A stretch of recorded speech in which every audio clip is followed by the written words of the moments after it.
그날 밤 여자의 비단결 같은 잠옷 위로 제 거친 손이 처음 닿았을 때 저는 알았습니다. 이것이 지옥행 열차일지 아니면 내 인생 마지막 천국행 티켓일지를요. 이른을 바라보는 나이에 다시 뜨거워진 몸뚱어리가 부끄러운 줄도 모르고 대한민국 굴지의 기업을 이끄는 저 여인의 품에서 밤새도록 포효했습니다. 하지만 그 여인의 침실 가장 깊숙한 서랍장에서 죽은 남편의 피 묻은 유서와 함께 제 딸아이의 사진이 들어있는 낡은 봉투를 발견하기 전까지 저는 그저 행복했습니다. 어째서 제 딸의 사진이 피로 얼룩진 그곳에 있었던 걸까요? 오늘 들려드릴 이야기가 여러분의 마음을 울렸거나 혹은 다른 생각이 드셨다면 주저 마시고 댓글로 여러분의 생각을 나눠주세요. 혹시 비슷한 경험이 있으시거나 주변에서 이런 이야기를 들어보신 적이 있다면 함께 이야기 나누며 서로에게 힘이 되어주면 좋겠습니다. 이야기 시작 전 구독과 좋아요는 저에게 큰 힘이 됩니다. 저는 박철민입니다. 68 한때는 번듯한 기업 부장으로 퇴직해 아내와 오순도순 노후를 보낼 꿈에 부풀었던 평범한 사내였죠. 하지만 3년 전 아내가 지병으로 세상을 뜨고 제 인생의 시계는 멈춰버렸습니다. 하나뿐인 딸아이가 낳은 손주를 돌보는 것이 유일한 낙이자 의무가 되었습니다. 이른바 황혼 육아였죠. 처음엔 손주 재롱에 힘든 줄도 몰랐지만 그것이 제 남은 인생을 통째로 갉아먹는 함정일 줄은 꿈에도 몰랐습니다. 딸내 부부는 맞벌이를 핑계로 아이를 제게 완전히 떠맡겼습니다. 새벽같이 아이를 데려와 밤늦게 찾아가는 생활의 반복. 아이 양육비 한 푼 주지 않으면서 기저귀 값이니 분유 값이니 영수증을 내밀면 아빠 손주한테 쓰는 돈이 아까워 라며 되려 큰 소리를 쳤습니다. 퇴직금은 손주 양육비로 눈 녹듯 사라졌고 남아있던 작은 아파트마저 팔아 딸내 전세금을 보태주고 나니 제게 남은 것은 허름한 반지하 월세방과 망가진 몸뚱어리뿐이었습니다. 가족들 앞에서 눈물을 보인 건 그때가 처음이었어요. 텅 빈 방구석에 홀로 앉아 곰팡내 나는 벽지를 바라보며 생각했습니다. 내 인생은 이대로 끝인가? 거울 속 초라한 제 모습을 보며 정말 모든 걸 포기하고 싶었습니다. 그러던 어느 날 벼룩시장 신문 구석에서 작은 구인 광고 하나를 발견했습니다. 남성 가사 관리사 구함, 70대 독거 여성 가사 및 말동무, 숙식 제공. 당장 다음 달 월세도 막막한 현실 앞에 자존심은 사치였습니다. 광고 속 주소는 서울에서도 손꼽히는 부촌의 대저택이었습니다. 저를 맞이한 것은 집의 주인 윤서연 회장이었습니다. 73이라는 나이가 믿기지 않을 만큼 꼿꼿하고 우아한 여인이었죠. 대한민국 화장품 업계의 신화로 불리는 사람이었습니다. 그녀의 첫인상은 얼음장처럼 차가웠습니다. 박철민 씨, 할 수 있는 게 뭡니까? 날카로운 눈빛으로 저를 훑으며 묻는 말에 저도 모르게 주눅이 들었습니다. 청소, 빨래, 요리 웬만한 건 다 할 수 있습니다. 아내 병수발과 손주를 키우며 익혔던 살림솜씨가 제 유일한 무기였습니다. 윤 회장은 잠시 저를 쳐다보더니 뜻밖의 말을 했습니다. 합격입니다. 내일부터 나오세요. 그렇게 저의 기묘한 동거 생활이 시작되었습니다. 수백 평은 좋게 넘어 보이는 집은 고요하다 못해 적막했고 윤 회장은 하루 종일 서재에 틀어박혀 나오지 않았습니다. 저는 묵묵히 제 할 일을 했습니다. 먼지 하나 없이 집을 쓸고 닦고 정원을 가꾸고 그녀의 식사를 준비했습니다. 며칠이 지나도 그녀는 제게 별다른 말을 걸지 않았습니다. 하지만 저는 알 수 있었습니다. 밤마다 그녀의 서재에서 흘러나오는 희미한 흐느낌 소리를, 성공한 여성 기업가의 단단한 갑옷 아래 지독한 외로움에 몸부림치는 한 여인이 있다는 것을요. 변화가 시작된 것은 한 달쯤 지났을 무렵이었습니다.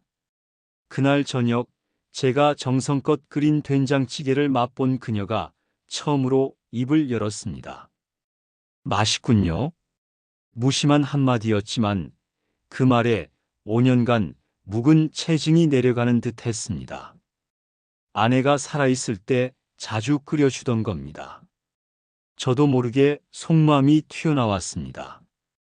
그날 이후 우리는 식사를 함께하기 시작했습니다. 처음엔 어색한 침묵 속에서 밥만 먹었지만 조금씩 대화가 늘어갔습니다. 그녀는 자신의 젊은 시절 이야기, 회사를 일으키며 겪었던 고생담을 들려주었고, 저는 아내와의 추억과 황혼 육아로 무너졌던 제 삶을 털어놓았습니다. 놀랍게도 우리는 서로의 상처에서 깊은 동질감을 느꼈습니다. 그녀는 성공을 위해 모든 것을 바쳤지만 결국 혼자가 되었고, 저는 가족을 위해 모든 것을 바쳤지만 결국 혼자가 되었습니다. 어느 비 오는 날 밤이었습니다. 천둥 번개가 요란하게 치던 밤, 정전으로 집 전체가 암흑에 휩싸였습니다. 어둠 속에서 그녀가 나지막이 말했습니다. 무섭군요. 그 목소리가 너무나 가늘게 떨리고 있어서 저는 저도 모르게 그녀의 손을 잡았습니다. 괜찮습니다. 제가 있지 않습니까? 차갑기만 하던 그녀의 손이 제 손 안에서 미세하게 떨려왔습니다. 그날 밤 우리는 촛불 하나에 의지한 채 밤새도록 이야기를 나누었습니다. 어둠은 사람을 솔직하게 만드는 힘이 있었죠. 그녀는 처음으로 돌아가신 남편 이야기를 했습니다. 그 사람은 좋은 남편은 아니었어요. 사업밖에 모르던 남자, 자신을 여자이기보다 사업 파트너로만 대했던 남자. 그녀의 목소리에는 깊은 원망과 슬픔이 뒤섞여 있었습니다. 그 연약한 모습에 제 마음 한구석이 아릿하게 저려왔습니다. 비가 그치고 동이 틀 무렵 우리는 말없이 서로를 바라보았습니다. 무언가 돌이킬 수 없는 선을 넘어버렸다는 예감이 들었습니다.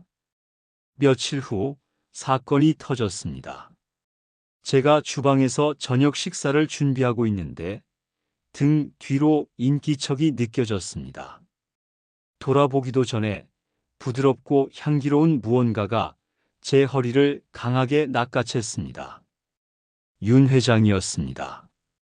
그녀는 아무 말 없이 제 등에 자신의 얼굴을 묻었습니다.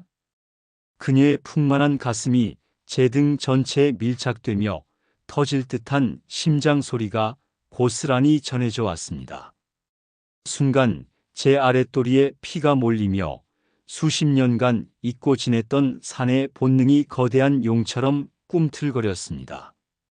죽은 아내와의 그것과는 완전히 다른 짜릿하고 위험한 감각이었습니다. 놀라서 몸을 빼려고 하자 그녀가 귓가에 속삭였습니다. 놓지 말아요. 철민 씨. 그 한마디에 온몸에 피가 역류하는 것 같았습니다. 잠깐만, 조금만 이렇게 있어요. 그녀의 가느다란 속삭임은 제게 거부할 수 없는 명령과도 같았습니다. 그날부터 우리의 관계는 걷잡을 수 없는 방향으로 치닫기 시작했습니다. 이것이 과연 사랑일까요? 아니면 외로움이 만들어낸 위험한 불장난일까요? 저는 알 수 없었습니다. 다만 한 가지 확실한 것은 68 박철민이라는 남자의 인생에 다시 한번 뜨거운 폭풍우가 몰아치기 시작했다는 것이었습니다. 그날 밤의 뜨거운 포옹 이후 저와 윤서연 회장의 관계는 폭주하는 기관차처럼 아슬아슬한 궤도를 달리기 시작했습니다. 낮에는 여전히 회장님과 가사관리사였지만 해가 지고 저택에 단둘만 남게 되면 우리는 주체할 수 없는 열망에 휩싸인 한 쌍의 암수와 같았습니다. 시작은 늘 그녀였습니다. 서재에서 책을 읽는 제 등 뒤로 다가와 어깨를 주무르기도 하고 정원에서 꽃에 물을 주는 제 손 위로 자신의 손을 겹치기도 했습니다. 그런 사소한 스킨십만으로도 제 몸은 예민하게 반응했습니다. 수십 년간 잊혔던 남자의 본능이 다시 깨어나는 것은 경이로우면서도 두려운 경험이었죠. 안타깝게도 그 두려움은 오래가지 못했습니다. 어느 늦은 밤, 제가 잠든 방문이 조용히 열렸습니다. 비단결 같은 잠옷차림의 그녀가 달빛을 등지고 서 있었습니다. 철민 씨 잠이 오지 않아요. 그녀의 목소리는 욕망으로 젖어 있었습니다. 저는 대답 대신 침대에서 일어나 그녀를 와락 껴안았습니다. 말이 필요 없었습니다. 우리는 서로의 몸을 미친 듯이 탐했습니다. 그녀의 부드러운 살결과 제 거칠고 주름진 피부가 맞닿는 순간 짜릿한 전율이 온몸을 관통했습니다. 그녀는 제 몸 곳곳에 입을 맞추며 속삭였습니다. 당신의 이 거친 손이 좋아요. 당신의 모든 것이 좋아요. 저는 굶주린 짐승처럼 그녀의 모든 것을 빨아들이고 안고 집어삼킬 듯이 격렬하게 움직였습니다. 오랜 세월 잠들어 있던 제 중심은 마치 20살 청년의 것처럼 단단하고 뜨거웠습니다. 우리는 밤새도록 서로의 체액과 땀으로 뒤엉켜 사랑을 나누었습니다. 죽은 아내에게는 미안한 말이지만 그때 느낀 황홀경은 제 인생 처음 경험하는 것이었습니다. 그것은 단순한 육체적 쾌락을 넘어 서로의 지독한 외로움을 채워주는 구원의 의식과도 같았습니다. 그렇게 몇 달이 흘렀습니다. 우리는 마치 세상에 단둘만 남은 것처럼 서로에게 깊이 빠져들었습니다. 저는 더 이상 초라한 늙은이가 아니었습니다. 대한민국 최고의 여성을 만족시키는 자신감 넘치는 사내였죠. 윤 회장 역시 얼음장 같던 얼굴에 따스한 미소가 번지기 시작했습니다. 하지만 행복은 그리 오래가지 않았습니다. 어느 주말 아침 예상치 못한 불청객이 찾아왔습니다. 윤 회장의 외아들이자 회사 부사장인 최진욱이었습니다. 그는 어머니와 단둘이 사는 집에 낯선 남자가 있다는 사실에 처음부터 노골적인 경계심을 드러냈습니다. 어머니, 이 사람은 누굽니다. 그는 저를 위아래로 훑어보며 마치 벌레 보듯 말했습니다. 박철민 씨야.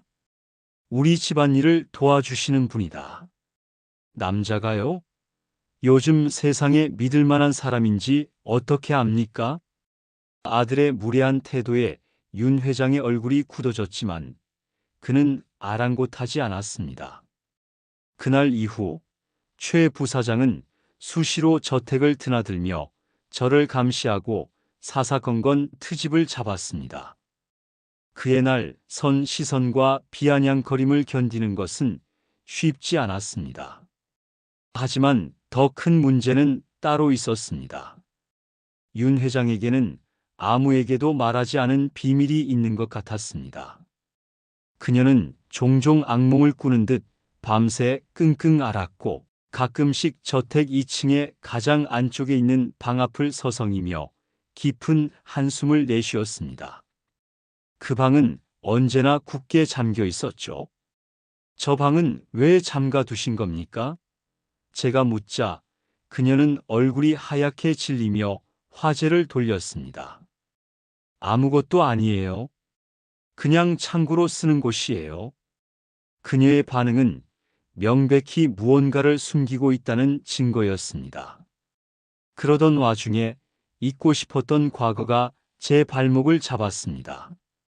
어느 날 저녁 저택 앞으로 딸아이가 찾아온 것입니다. 몇 년 만에 보는 딸의 모습은 낯설기만 했습니다. 아빠, 여기서 뭐 하는 거야? 이런 데서 일하는 거였어? 딸은 마치 제가 큰 죄라도 지은 것처럼 소리쳤습니다. 사람들이 뭐라고 하겠어? 우리 아빠가 남의 집, 가정부 노릇한다고 하면 내 체면이 뭐가 되냐고. 가슴이 철렁 내려앉았습니다. 황혼 육아로 저를 단물까지 빨아먹고 내팽개쳤던 딸이었습니다. 내가 내 걱정을 할 자격이 있느냐? 제 차가운 대답에 딸은 당황하는가 싶더니 이내 본색을 드러냈습니다. 아빠가 이런 큰 집에 있다는 소문 들었어. 돈 좀 있지? 나 사업 자금 좀 보태줘. 아빠 딸이잖아. 그 순간 이성이 끊어졌습니다. 당장 꺼져라. 다시는 내 앞에 나타나지 마. 제 고함 소리에 놀라 나온 윤 회장이 그 모든 상황을 지켜보고 있었습니다. 딸이 돌아간 후 저는 차마 그녀의 얼굴을 볼 수가 없었습니다. 그때 윤 회장이 제 손을 따뜻하게 잡아주었습니다. 아니에요. 철민 씨가 얼마나 힘들었을지 알 것 같아요. 당신은 잘못한 거 없어요. 그녀의 위로에 그동안 억눌렀던 서름이 복받쳐 올랐습니다. 저는 어린아이처럼 그녀의 품에 안겨 한참을 울었습니다. 그 사건을 계기로 우리의 관계는 더욱 단단해졌지만 그녀의 비밀에 대한 저의 의심은 더욱 커져만 갔습니다. 결정적인 단서는 아주 우연한 기회에 발견되었습니다. 윤 회장이 며칠간 해외 출장을 가게 되어 저는 혼자 집을 지키게 되었습니다. 대청소를 하던 중 평소 굳게 잠겨있던 2층의 그 방문이 살짝 열려 있는 것을 발견했습니다. 호기심을 이기지 못한 저는 조심스럽게 안으로 들어갔습니다. 그 방은 먼지 쌓인 창고가 아니었습니다. 그곳은 한 남자의 서재였습니다. 마치 시간이 멈춘 듯한 공간이었습니다. 책상 위에는 가족 사진이 놓여 있었습니다. 젊은 시절의 윤 회장과 최 부사장, 그리고 인상 좋은 한 중년 남자. 그녀의 죽은 남편일 것입니다. 그런데 책상 한쪽 구석에 놓인 작은 금고가 제 눈길을 사로잡았습니다. 망설임 끝에 금고를 열어보았습니다. 비밀번호는 놀랍게도 윤 회장의 생일이었습니다. 금고 안에는 낡은 서류 뭉치와 작은 일기장 하나가 들어 있었습니다. 저는 떨리는 손으로 일기장을 펼쳤습니다. 그것은 윤 회장의 남편 최 회장이 쓴 것이었습니다. 일기장의 내용은 충격적이었습니다. 그는 아내 윤서연을 지독하게 사랑했지만 동시에 그녀의 야망에 대한 열등감과 두려움에 시달리고 있었습니다. 서연은 나보다 뛰어난 사업가다. 언젠가 그녀가 나를 버리고 회사를 차지할지도 모른다. 일기는 편집증적인 의심으로 가득했습니다. 그리고 마지막 장에서 저는 제 눈을 의심했습니다. 그곳에는 피로 쓴 듯한 글씨와 함께 낡고 빛바랜 사진 한 장이 붙어 있었습니다. 내가 죽는다면 그것은 윤서연 때문이다. 그리고 이 모든 불행의 시작은 바로 이 아이. 사진 속에는 앳된 얼굴의 제 딸이 활짝 웃고 있었습니다. 머리를 망치로 얻어맞은 듯한 충격에 숨을 쉴 수가 없었습니다. 어째서 어째서 내 딸아이의 사진이 죽은 최 회장의 일기장 마지막에 붙어 있는 것인가? 윤서연과 내 딸, 그리고 이 남자의 죽음 사이에는 도대체 무슨 끔찍한 비밀이 숨겨져 있는 것일까요? 저는 차가운 공포에 휩싸여 그 자리에 주저앉고 말았습니다.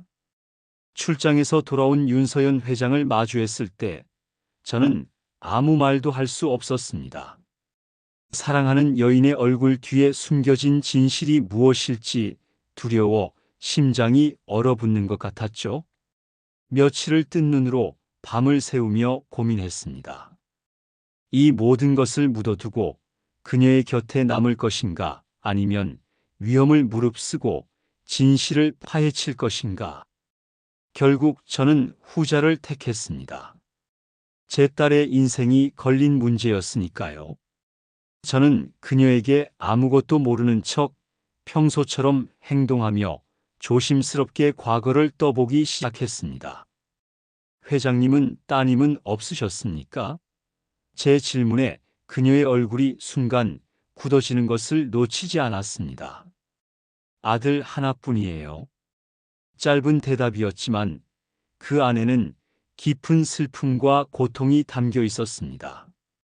며칠 후 저는 결심을 굳히고 그녀에게 일기장을 꺼내 보였습니다. 이게 어떻게? 윤 회장은 사색이 되어 말을 잇지 못했습니다. 저는 떨리는 목소리로 물었습니다.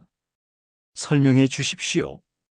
제 딸 아이가 왜 여기에 있는 겁니까? 그녀는 한참을 침묵하더니 마침내 무너지듯 모든 것을 털어놓기 시작했습니다. 놀랍게도 그녀의 이야기는 제 상상을 완전히 뛰어넘는 것이었습니다. 철민 씨 딸은 내 딸이기도 해요. 충격적인 고백이었습니다. 윤 회장의 이야기에 따르면 그녀는 젊은 시절 남편의 의처증과 폭력에 시달리다 못해 잠시 집을 나온 적이 있었다고 합니다. 그때 우연히 만난 한 남자와 짧은 사랑에 빠졌고 그 사이에서 아이가 생겼다는 것이었습니다. 하지만 남편에게 발각될 것이 두려웠던 그녀는 결국 아이를 낳자마자 보육원 앞에 버릴 수밖에 없었다고 했습니다. 그리고 그 아이가 바로 제 딸이라는 것이었습니다. 저는 제가 입양했던 딸의 친모가 바로 윤서연이라는 사실에 말을 잃었습니다. 남편은 어떻게 알게 된 거죠? 제가 아이를 버린 후 남편이 사람을 시켜 뒷조사를 했어요. 아이가 당신 부부에게 입양된 사실까지 모두 알아냈죠. 그때부터 남편의 집착은 병적으로 변했어요. 그는 나를 용서하지 못했고 평생 나를 의심하고 괴롭혔어요. 그 일기장도 나를 압박하기 위해 쓴 거짓말일 뿐이에요. 그녀는 흐느끼며 말했습니다. 남편은 회사가 어려워지자 과거의 일을 빌미로 그녀에게 모든 경영권을 넘기고 거액의 돈을 요구했다고 합니다. 만약 요구를 들어주지 않으면 딸의 존재를 세상에 폭로하고 입양한 저까지 파멸시키겠다고 협박했다는 것이었죠. 그래서 그를 죽인 겁니까? 제 질문에 그녀는 고개를 가로저었습니다. 아니에요. 그는 스스로 목숨을 끊었어요. 자신의 욕심과 열등감에 스스로 무너진 거죠. 하지만 세상 사람들은 제가 남편을 죽음으로 몰아넣었다고 수군거렸어요. 저는 회사를 지키고 당신과 내 딸을 지키기 위해 모든 오명을 뒤집어 쓸 수밖에 없었어요. 모든 조각이 맞춰지는 순간이었습니다.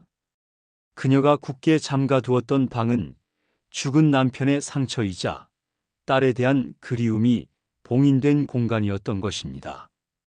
그녀는 평생을 죄책감과 그리움 속에서 홀로 싸워왔던 것입니다.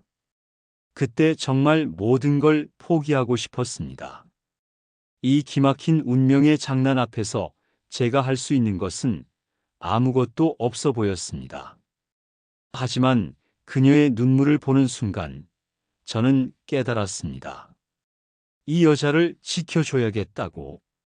그녀의 아픔을 보듬어주고 그녀의 남은 인생을 함께 걸어가야겠다고 말입니다. 힘들었겠군요. 혼자서 모든 걸 감당하느라. 저는 그녀를 따뜻하게 안아주었습니다. 제 품에서 그녀는 어린아이처럼 서럽게 울었습니다. 그날 이후 우리는 서로의 가장 깊은 상처를 공유한 진정한 동반자가 되었습니다. 저는 딸에게 연락해 모든 사실을 털어놓았습니다.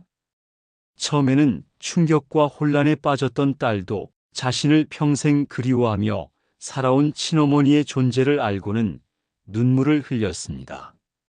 며칠 후 우리는 어색하지만 감격적인 상봉을 했습니다.